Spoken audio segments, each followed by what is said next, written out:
Chapter 3. Now the serpent was more subtle than any beast of the field which the Lord God had made.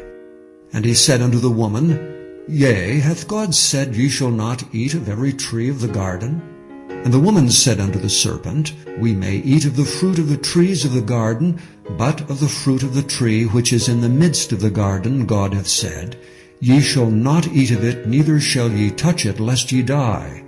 And the serpent said unto the woman, Ye shall not surely die, for God doth know that in the day ye eat thereof, then your eyes shall be opened, and ye shall be as gods, knowing good and evil. And when the woman saw that the tree was good for food, and that it was pleasant to the eyes, and a tree to be desired to make one wise, she took of the fruit thereof, and did eat, and gave also unto her husband with her, and he did eat.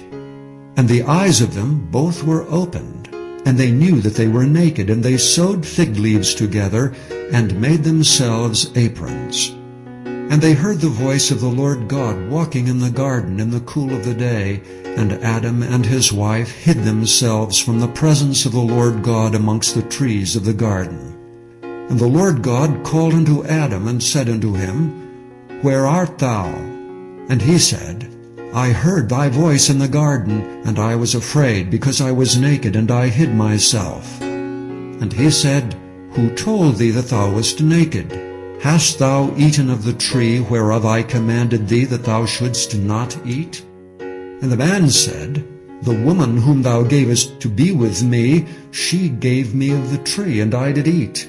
And the Lord God said unto the woman, What is this that thou hast done? And the woman said, The serpent beguiled me, and I did eat. And the Lord God said unto the serpent, Because thou hast done this, thou art cursed above all cattle, and above every beast of the field. Upon thy belly shalt thou go, and dust shalt thou eat all the days of thy life. And I will put enmity between thee and the woman, and between thy seed and her seed.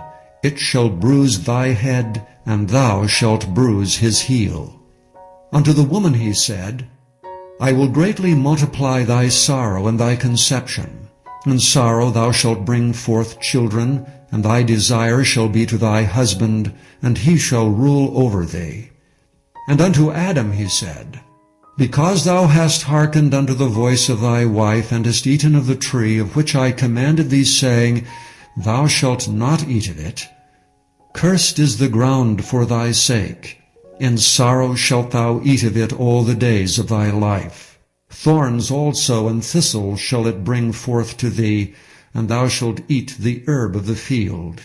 In the sweat of thy face shalt thou eat bread, till thou return unto the ground, for out of it wast thou taken, for dust thou art, and unto dust shalt thou return. And Adam called his wife's name Eve, because she was the mother of all living. Unto Adam also and to his wife did the Lord God make coats of skins, and clothe them.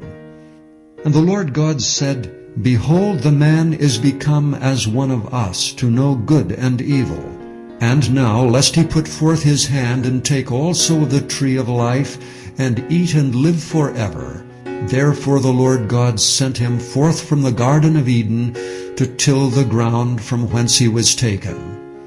So he drove out the man, and he placed at the east of the Garden of Eden cherubims with a flaming sword, which turned every way to keep the way of the tree of life.